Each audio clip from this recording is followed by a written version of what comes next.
Disclaimer, मेरी आप सबसे गुजारिश है, ये वीडियो सिर्फ एंटरटेनमेंट के लिए। मेरी वीडियो का मकसद सिर्फ सोसाइटी में गंदगी फैलाने वालों को साफ करना है। तो लिहाजा इस वीडियो को अपने दिल के फेफड़ों पे मत लेना। ज्यादा तबीयत खराब हो तो किसी अच्छे डॉक्टर के पास जाकर अपना इलाज करवा लें। Disclaimer under Section 107 of the Copyright Act 1976. Allowance is made for fair use for purposes such as criticism, comment, news reporting, scholarship, and research.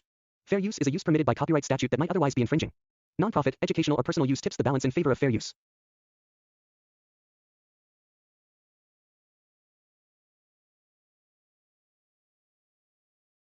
किराएदार बेटा। उठ जा नालायक, सुबह के 8 बजने को है। तुझे एग्जाम नहीं देना क्या? थोड़ी देर और सोने दीजिए ना पापा। तू उठता है या फिर मैं तेरे ऊपर पानी फेंकूं? रोज गधों की तरह सोता रहता है। पेपर की कोई टेंशन ही नहीं है। और एक हमारा समय था जब हम पेपर में फेल होने के डर से रात भर पढ़ा करते थे, सो ही नहीं पाते थे। तो क्या आप उसका बदला मुझसे लेंगे? मैं 15 मिनट बाद उठ जाऊंगा, आप प्लीज जाइए, मुझे डिस्टर्ब मत कीजिए। इतना कहकर रौनक रजाई ढककर फिर से सो जाता है। तू ऐसा नहीं मानेगा, रुक, मैं अभी पानी लेकर आता हूँ। बस फिर क्या था, इतना कहकर वो भागते हुए बाथरूम में जाते हैं और पानी की एक बड़ी सी बाल्टी लाकर रौनक के ऊपर फेंक देते हैं। पानी पड़ते ही रौनक झट से उठ जाता है। ये आपने क्या किया पापा? अब तो उठेगा नहीं तो यही करना पड़ेगा ना। वैसे थैंक्स डैड, आपके कारण ना अब मुझे नहाने की भी जरूरत नहीं पड़ेगी। चलिए अब आप माँ से बोलकर मेरे कपड़े निकलवा दीजिए, तब तक मैं ब्रश कर लेता हूँ। वैसे कल ना आप एक काम और करना, नहलाने के साथ साथ मुझे ब्रश भी करवा देना। ये ब्रश करने में ना मुझे बहुत आलस आता है। रौनक की बातों से अरविंद का मुंह खुला का खुला रह जाता है। वो अपनी पत्नी कमला के पास जाता है और रौनक की हरकतों के बारे में बताता है, जिसे सुन उसकी पत्नी हंसने लगती है। तुम अपने बेटे को समझाने के बजाय हंस रही हो। रौनक बच्चा है, धीरे धीरे सुधर जाएगा। आप क्यों उसके पीछे पड़े रहते हो? अभी नहीं सुधरेगा तो कब सुधरेगा? 10वीं क्लास में है रौनक, वो अब कोई बच्चा नहीं रहा। अरविंद की इतना बोलते ही वहां रौनक भी आ जाता है। क्या डैड, मैंने आपको एक काम दिया था, वो भी नहीं हुआ आपसे। अरे क्या हुआ बेटा? माँ, मैंने डैड से बोला था कि वो आपको बोलकर मेरे स्कूल की यूनिफॉर्म निकाल दे, लेकिन मेरे पीछे पड़ने के अलावा इनसे एक काम ढंग से नहीं होता। देख रही हो कमला, देख रही हो अपने लाडले को? अरे आप चुप रहिए जी। चलो बेटा, मैं तुम्हें कपड़े निकाल कर दे देती हूँ। बस ऐसे ही साल पर साल बीतते जाते हैं, लेकिन रौनक के रवैये में कोई बदलाव नहीं आता। वो पहले से भी ज्यादा आलसी और पूरी तरह अपने माता पिता पर निर्भर हो जाता है। 2 साल बाद पता नहीं कहाँ गायब रहता है पूरे दिन। अब तक तो आ जाना चाहिए था। अरे आप इतनी फिक्र क्यों कर रहे हैं उसकी? दोस्तों के साथ खेल रहा होगा, आ जाएगा अभी। ये कोई टाइम है खेलने का? 10 बजने वाले हैं, इतनी रात में कौन खेलता है? कमला कुछ कहती उससे पहले ही रौनक वहां आ जाता है। मम्मी जल्दी से खाना लगा दो, बहुत भूख लग रही है। तुम्हें तब तक खाना नहीं मिलेगा जब तक तुम बता नहीं देते कि इतनी रात गए कहां से आ रहे हो। ओ प्लीज डैड, अब आप एसी पे प्रद्युमन बनकर मेरे सर पर बंदूक लेकर मत बैठ जाना। अपनी फालतू की बकवास बंद कर और बता कहां से आ रहा है। माँ अब समझाइए ना डैड को। बता देना बेटा, इनको भी तसल्ली हो जाएगी। आप बोल रही हैं तो बता देता हूँ। मैं दोस्तों के साथ मूवी देखने गया था, इसलिए देर हो गई। तो इन सब चीजों में मेरे पैसे उड़ाता है। कभी 1 रुपया कमाने के बारे में सोचा है तूने? जब देखो हवा की तरह पैसे उड़ाता रहता है। माँ अब आप इन्हें चुप करा दीजिए, वरना ना मुझे गुस्सा आ जाएगा। अच्छा क्या कर लेगा? बता ना क्या कर लेगा तू? वैसे बात तो ठीक ही है, मैं कर ही क्या सकता हूँ। पैसे तो फिर भी मैं आपसे ही मांगूंगा ना। चलिए अब ये सब बात छोड़िए और मम्मी मेरे लिए खाना लगा दीजिए। अभी लगा देती हूँ बेटा। मैं बता रहा हूँ कमला, एक दिन ये ऐसे ही बिगड़ जाएगा। ओफो, आप क्यों इतना पीछे पड़े रहते हो मेरे बच्चे के? बात की बाद में देखेंगे, अभी आप शांति से उसे खाना खाने देंगे। अगले दिन, डैडी मुझे 10,000 रुपए चाहिए। हाँ? अब इतने पैसे क्यों चाहिए तुझे? डैड आप बिना सवाल किए कभी पैसे नहीं दे सकते क्या? जब तक तू बताएगा नहीं तुझे पैसे भी नहीं मिलेंगे। अरे अब आप अपने बेटे को पैसे भी नहीं दे सकते? नालायक, तेरी उम्र के लोग नौकरी करते हैं और एक तू है जो नौकरी करने का नाम ही नहीं लेता कभी।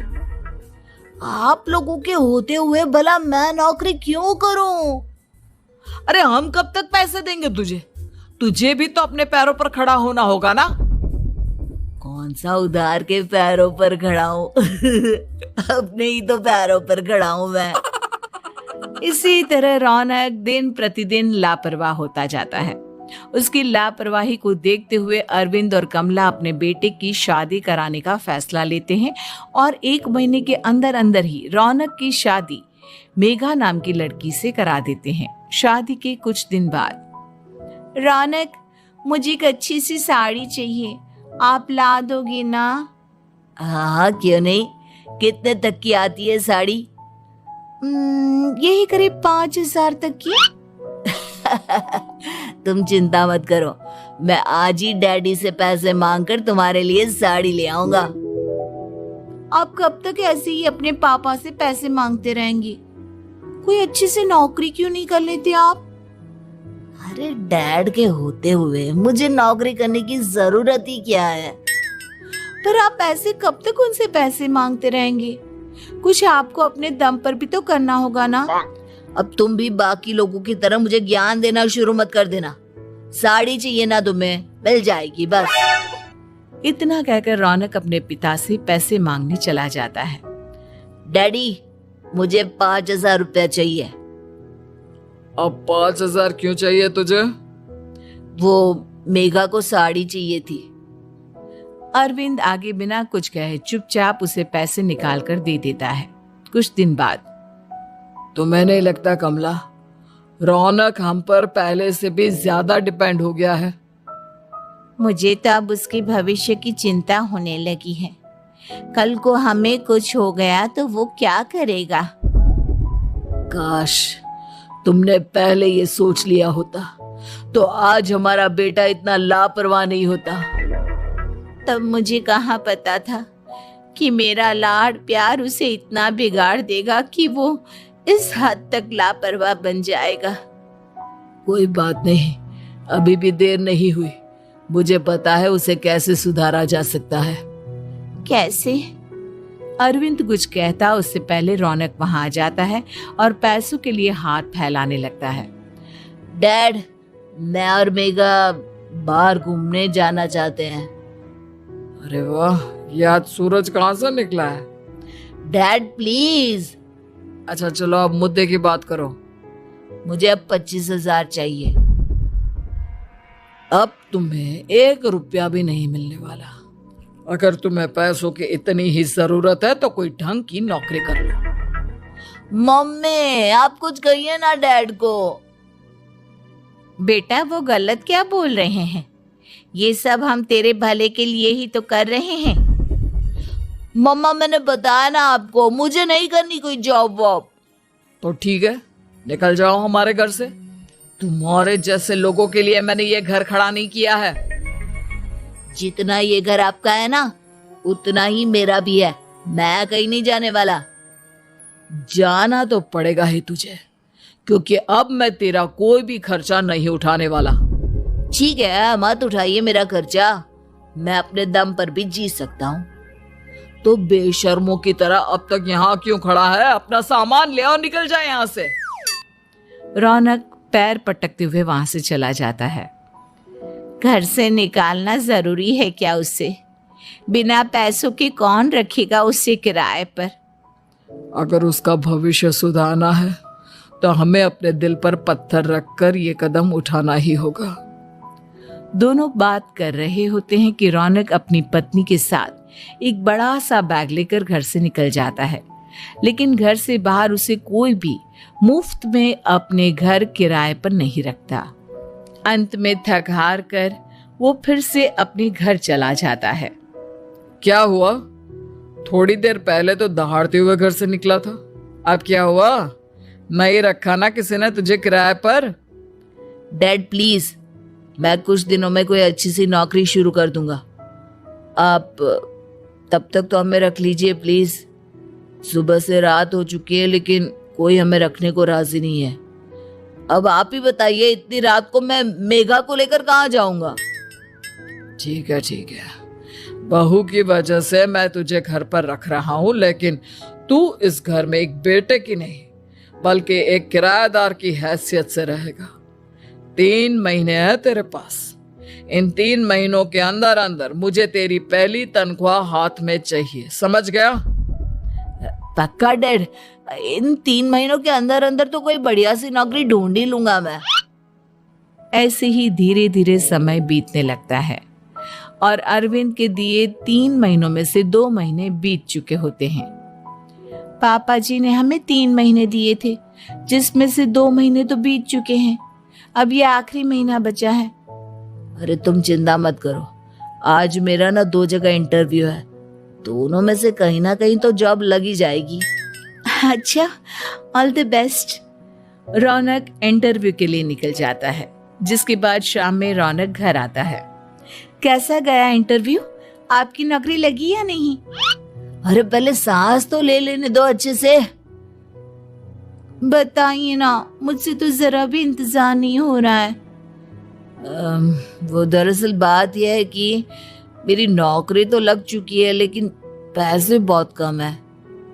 कितने पैसे हैं? 15,000। इतने में अरविंद और कमला मिठाई का डिब्बा लेकर आ जाते हैं। बधाई हो बेटा। हम जानते थे तेरी जॉब जरूर लगेगी। लेकिन मेरी सैलरी बहुत कम है मम्मा। कम है तो क्या हुआ, धीरे धीरे बढ़ जाएगी। हाँ बेटा, हम तो बस चाहते थे कि तू अपने पैरों पर खड़ा हो जाए। मतलब अब आप मुझे घर से नहीं निकालेंगे? नहीं, ये सब हमने तुझे जिम्मेदार इंसान बनाने के लिए किया था। Thank you mummy papa. अगर आप दोनों ऐसा नहीं करते तो मुझे कभी अपनी जिम्मेदारियों का एहसास तक नहीं होता। आज आपने मुझे सिखा दिया कि इंसान का अपने पैरों पर खड़ा होना भी जरूरी होता है। इतना कहकर रौनक झट से अपने माता पिता के गले लग जाता है और अपनी कमाई की पहली तनख्वाह वो अपने माता पिता के हाथ में सौंपता है।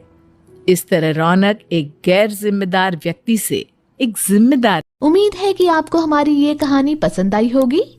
कृपया हमारे चैनल को सब्सक्राइब करें और सभी अपडेट्स के लिए बेल आइकन जरूर क्लिक करें। और हाँ, वीडियो लाइक और शेयर करना मत भूलिएगा।